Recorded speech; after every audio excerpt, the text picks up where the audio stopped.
Good morning my dear students. അടുത്തത് procedure of public issue through prospectus. Public issue നടത്തുന്നത് prospectus വഴി നടത്തുന്നതാണ്. അതെങ്ങനെയാണെന്നുള്ളതാണ് അടുത്തതായിട്ട് വരുന്നത്. പബ്ലിക് ഇഷ്യൂ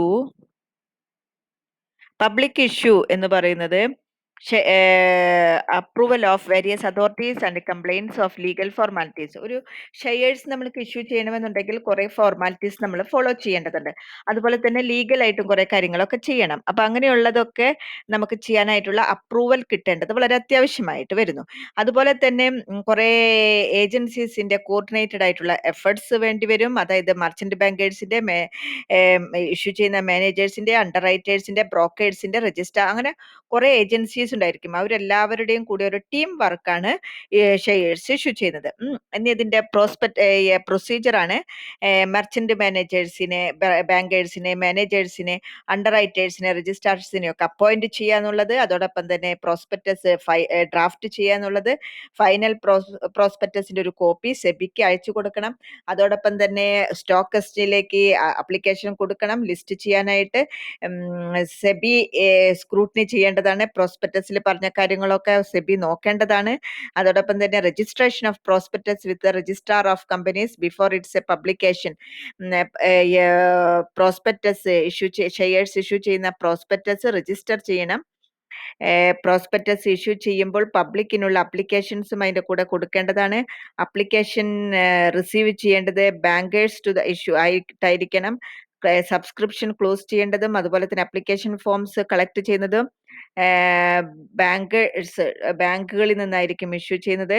അലോട്ട്മെന്റ് രജിസ്ട്രാറിന്റെ അങ്ങനെയുള്ള കാര്യങ്ങളൊക്കെ ചെയ്യേണ്ടതാണ്. പിന്നെ allotment advices, refund orders to applicants ഒക്കെ സെൻഡ് ചെയ്യേണ്ടതാണ്.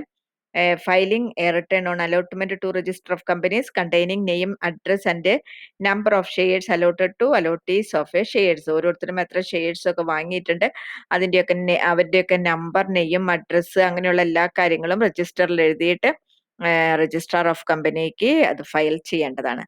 അപ്പൊ ഇങ്ങനെയുള്ള കാര്യങ്ങളൊക്കെയാണ് പ്രോസ്പെക്ടസ് വഴി നമ്മൾ പബ്ലിക് ഇഷ്യൂ നടത്തുമ്പോൾ ചെയ്യേണ്ട പ്രൊസീജിയേഴ്സ്. അടുത്തത് ബുക്ക് ബിൽഡിംഗ് എന്ന് പറയുന്നത് ഇറ്റ് ഈസ് എ മെത്തേഡ്, ഒരു മെത്തേഡാണ്. അതായത് discovering the issue price of shares based on an assessment of the demand for the securities. നിങ്ങൾക്ക് ഓൾറെഡി അറിയാം, ഷെയർസ് നമ്മൾ ഇഷ്യൂ ചെയ്യുന്നത് അറ്റ് പാറിന് ഇഷ്യൂ ചെയ്യും, മറ്റ് ഡിസ്കൗണ്ടിന് ഇഷ്യൂ ചെയ്യും, മറ്റ് പ്രീമിയത്തിന് ഇഷ്യൂ ചെയ്യും. അതോടൊപ്പം തന്നെ നമ്മൾ ഷെയറിന്റെ വാല്യൂ ഡിറ്റർമിൻ ചെയ്യുന്നത് on the base of the demand and supply of അതായത് നമ്മുടെ ഇക്കോണമിയുടെ സർക്കുലേഷൻ, മണി സർക്കുലേഷന്റെ ഒക്കെ ബേസിലായിരിക്കും. അപ്പൊ നമ്മൾ ഇഷ്യൂ ചെയ്യുന്ന ഷെയർസിന് എത്ര രൂപയാണ് ഫിക്സ് ചെയ്യേണ്ടതെന്ന് തീരുമാനിക്കുന്ന മെത്തേഡിനെ പറയുന്നതാണ് ബുക്ക് ബിൽഡിംഗ് എന്ന് പറയുന്നത്. ഈ മെത്തേഡ് അനുസരിച്ച് കമ്പനി എന്ത് ഇഷ്യൂ ചെയ്യുന്നതായിരിക്കും? Red herring prospectus. അത് ഓൾറെഡി നമ്മൾ കഴിഞ്ഞതിൽ പഠിച്ചു. റെഡ് ഹെറിംഗ് പ്രോസ്പെക്ടസ് എന്താണെന്ന്. റെഡ് ഹെറിംഗ് പ്രോസ്പെക്ടസിലെ കമ്പനിയുടെ ഇൻഫോർമേഷൻ ഉണ്ടായിരിക്കും. അതുപോലെ തന്നെ ഷെയർസ് ഇഷ്യൂ ചെയ്യുന്ന ഡീറ്റെയിൽസ് ഉണ്ടായിരിക്കും. നമ്പർ ഓഫ് ഷെയർസ് എത്രയാണ് ഇഷ്യൂ ചെയ്യുന്നത് എന്നുണ്ടായിരിക്കും. പ്രൈസ് എത്രയാണെന്നുണ്ടായിരിക്കും. അങ്ങനെ ആ ഷെയർസ് ഇഷ്യൂ ചെയ്യുന്നതിന്റെ full details അതിലുണ്ടായിരിക്കുന്നതായിരിക്കും.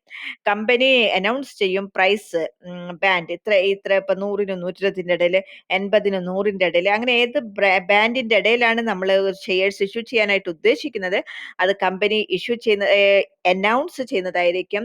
Which the investors may bid for shares along with quantity bid. Entire ആയിട്ടുള്ള പ്രോസസ്സ് ബുക്ക് ബിൽഡിങ്ങിന്റെ issuing company appoints one or more merchant bankers as a lead book runners to issue ആയിട്ടായിരിക്കും. പിന്നെ lead book runner file ചെയ്യും red herring prospectus സെബിക്ക്. അതോടൊപ്പം തന്നെ book runner forms syndicate of ആരൊക്കെയാണ് underwriters നോക്കും, brokers ആരൊക്കെയാണെന്ന് നോക്കും, ബിഡ്സ് ആരൊക്കെയാണ് റിസീവ് ചെയ്തത് നോക്കും. അതുപോലെ തന്നെ book runner builds up A book based on the bids and offers received from investors. അങ്ങനെയുള്ള എല്ലാ ഫോർമാലിറ്റീസും നടത്തേണ്ടതാണ് ബുക്ക് ബിൽഡിങ്ങിൽ കൂടെ. അടുത്തതാണ് allotment of shares. Allotment of shares എന്ന് പറയുന്നത് appropriation of certain number of shares. ഇപ്പം നമ്മൾ 1 lakh ഷെയർസ് ഇഷ്യൂ ചെയ്യുന്നുണ്ടോ, 10,000 ആണോ, 1000 ആണോ എന്നൊക്കെ നോക്കുന്നതാണ്. അപ്പൊ അത് നമ്മൾ അലോട്ട് ചെയ്യുന്നത് ഓരോരുത്തരും അത് പർച്ചേസ് ചെയ്യുന്നതാണ്. അങ്ങനെ വാങ്ങുന്നവരാണ് അലോട്ടീസ്. അവർ ഇൻഡിവിജ്വൽ ആയിരിക്കാം, ഇൻവെസ്റ്റേഴ്സ് ആയിരിക്കാം, ഇൻസ്റ്റിറ്റ്യൂഷൻസ് ആയിരിക്കാം, മ്യൂച്വൽ ഫണ്ട്സ് ആയിരിക്കാം, അതുപോലെ എംപ്ലോയീസ് ആയിരിക്കാം. അങ്ങനെ allotment legally constitute the acceptance of the offer. Company അത് ഓഫർ ചെയ്യുന്നു, അവരത് അക്സെപ്റ്റ് ചെയ്യുന്നു. അപ്ലിക്കേഷൻസ് ഒക്കെ റിസീവ് ചെയ്തിട്ടായിരിക്കും, അപ്പൊ അവർ അക്സെപ്റ്റ് ചെയ്ത് നമുക്ക് തീരുമാനിക്കാം. Allotment creates a binding contract between the company and allottees of shares. ഇങ്ങനെ അലോട്ട്മെന്റ് ചെയ്ത് കഴിഞ്ഞിട്ടുണ്ടെങ്കിൽ അപ്ലിക്കേഷൻസ് ഒക്കെ റിസീവ് ചെയ്യുമ്പോൾ അവിടെ there is a contract between company and these members. Allotment of shares by a company must be subject to two types of provisions applicable for allotment. സാധാരണയായിട്ട് allotment നടത്തുന്നത് രണ്ട് തരത്തിലാണ്. General provisions effecting allotment. അലോട്ട്മെന്റിൽ കുറച്ച് general ആയിട്ടുള്ള provisions ഉണ്ടായിരിക്കും, അതോടൊപ്പം തന്നെ സ്റ്റാറ്റുറ്ററി ആയിട്ടുള്ള പ്രൊവിഷൻസ് ഉണ്ടായിരിക്കും. ജനറൽ പ്രൊവിഷൻസ് എന്ന് പറയുന്നത് പ്രോപ്പർ ആയിട്ടുള്ള ഓതറൈസേഷൻ ഉണ്ടായിരിക്കേണ്ടതാണ്. അലോട്ട്മെന്റ് ഓതറൈസ് ചെയ്തിട്ടുണ്ടായിരിക്കണം. ആരാണ്? ബോർഡ് ഓഫ് ഡയറക്ടേഴ്സ് ആണെങ്കിൽ അവർക്ക് അലോട്ട്മെന്റ് ചെയ്യാനായിട്ട് പറ്റും എന്നുള്ളത് മീറ്റിംഗ് കണ്ടക്ട് ചെയ്ത് റെസൊല്യൂഷൻ പാസ് ചെയ്തിട്ടായിരിക്കണം അവരത് ചെയ്യേണ്ടത്. എഗെയിൻസ്റ്റ് വാലിഡ് അപ്ലിക്കേഷൻസ്, അതോടൊപ്പം തന്നെ അപ്ലിക്കേഷൻസ് നമ്മൾ സ്വീകരിക്കേണ്ടതാണ്. അങ്ങനെ അപ്ലിക്കേഷൻസ് ഇൻ റൈറ്റിംഗിൽ ഷെയർസ് വാങ്ങുന്നവരുടെ കയ്യിൽ നിന്ന്, പ്രോസ്പെക്റ്റീവ് ആയിട്ടുള്ള ഇൻവെസ്റ്റേഴ്സ് അവരുടെ കയ്യിൽ നിന്ന് വാങ്ങേണ്ടതാണ്. അതുപോലെ തന്നെ എല്ലാ കാര്യങ്ങളും, എല്ലാ റിക്വയർമെന്റ്സും അവിടെ മീറ്റ് ചെയ്യേണ്ടതാണ്. Within reasonable time. അടുത്ത് തന്നെ അലോട്ട്മെന്റിൽ വരുന്ന ജനറൽ ആയിട്ടുള്ള പ്രൊവിഷൻസിന് നമ്മൾ അലോട്ട്മെന്റിന് ഷെയർസ് ഇഷ്യൂ ചെയ്ത് കഴിഞ്ഞിട്ടുണ്ടെങ്കിൽ വിതിൻ റീസണബിൾ പീരീഡിൽ, ഇപ്പോൾ 1 വീക്ക് ആണോ 1 മന്ത് ആണോ, അതിനുള്ളിൽ തന്നെ അലോട്ട്മെന്റ് കംപ്ലീറ്റ് ആക്കേണ്ടതാണ്. അൺകണ്ടീഷണൽ എന്ന് പറഞ്ഞാൽ പിന്നെ അടുത്തതാണ് അൺകണ്ടീഷണൽ ആയിട്ടുള്ളത്.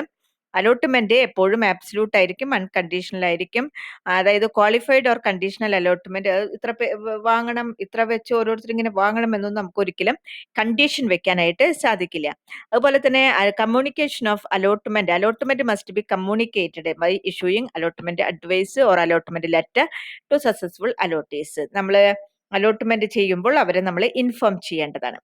അപ്പൊ അതൊക്കെയാണ് ജനറൽ ആയിട്ടുള്ള പ്രൊവിഷൻസ്. ഇനി സ്റ്റാറ്റുറ്ററി ആയിട്ടുള്ള പ്രൊവിഷൻസ് എന്ന് പറയുന്നത് പ്രോസ്പെക്ടസ് രജിസ്റ്റർ ചെയ്തിട്ടുണ്ടായിരിക്കണം, മസ്റ്റ് ആയിട്ട് നിയമപരമായിട്ടുള്ളത്. അതുപോലെ തന്നെ നമ്മൾ എത്ര ഷെയർസ് ആണോ ഇഷ്യൂ, അത് ഇതൊക്കെ നിങ്ങൾ പഠിച്ചിട്ടുണ്ട്, കോർപ്പറേറ്റ് അക്കൗണ്ടിങ്ങിൽ പഠിച്ചിട്ടുണ്ട്. എത്ര ഷെയർസ് ആണോ നമ്മൾ ഇഷ്യൂ ചെയ്യുന്നത് അതിന്റെ ഇത്ര പെർസെന്റേജ് എങ്കിലും പബ്ലിക് സബ്സ്ക്രൈബ് ചെയ്തിട്ടുണ്ടായിരിക്കണം, മിനിമം സബ്സ്ക്രിപ്ഷൻ. അങ്ങനെ ചെയ്യില്ല എന്ന് നമുക്ക് ഡൗട്ട് ഉണ്ടെങ്കിൽ നമ്മൾ കമ്പനി എന്ത് ചെയ്യുന്നതായിരിക്കും? അണ്ടർ റൈറ്റേഴ്സിനെ അപ്പോയിന്റ് ചെയ്യുന്നതായിരിക്കും. അതൊക്കെ ആ ഏരിയ ഒക്കെ നിങ്ങൾക്ക് അറിയുന്നതാണ്. പിന്നെ അതുപോലെ തന്നെ നമ്മളുടെ കമ്പനി ഷെയർസ് ഇഷ്യൂ ചെയ്തിട്ടുണ്ടെങ്കിൽ നമ്മളുടെ കമ്പനിയുടെ പേര് എവിടെ വരണം? സ്റ്റോക്ക് എക്സ്ചേഞ്ചിൽ വരണം. അതിനെ പറയുന്നതാണ് ലിസ്റ്റിംഗ് ഓഫ് കമ്പനീസ്. അവരുടെ പേര് വരുന്നത് ആ സ്റ്റോക്ക് എക്സ്ചേഞ്ചിൽ ഒരു രജിസ്റ്റർ ഉണ്ടായിരിക്കും. അതിൽ ഏതൊക്കെ കമ്പനികളുടെ ഷെയർസ് ആണ് അവിടെ ഡീൽ ചെയ്യുന്നത് ആ കമ്പനികളുടെ ഒക്കെ പേരുണ്ടായിരിക്കും. അത് എഴുതി വെക്കുന്നതാണ് listing. Return of allotment. Company അങ്ങനെ രജിസ്ട്രാർക്ക് അലോട്ട്മെന്റിനെ കുറിച്ചൊക്കെ പറഞ്ഞിട്ടുണ്ടായിരിക്കും. ഇനി ഏതെങ്കിലും ഇതില് റിട്ടേൺ ഓൺ അലോട്ട്മെന്റ് ഉണ്ടെങ്കിൽ അത് രജിസ്ട്രാർക്ക് ഫയൽ ചെയ്യേണ്ടതാണ്. ഓക്കെ, അടുത്തതാണ് പ്രൊസീജിയർ ഫോർ അലോട്ട്മെന്റ്. അടുത്ത ക്ലാസ്സിൽ എടുക്കാം കേട്ടോ. Okay, thank you my dear students.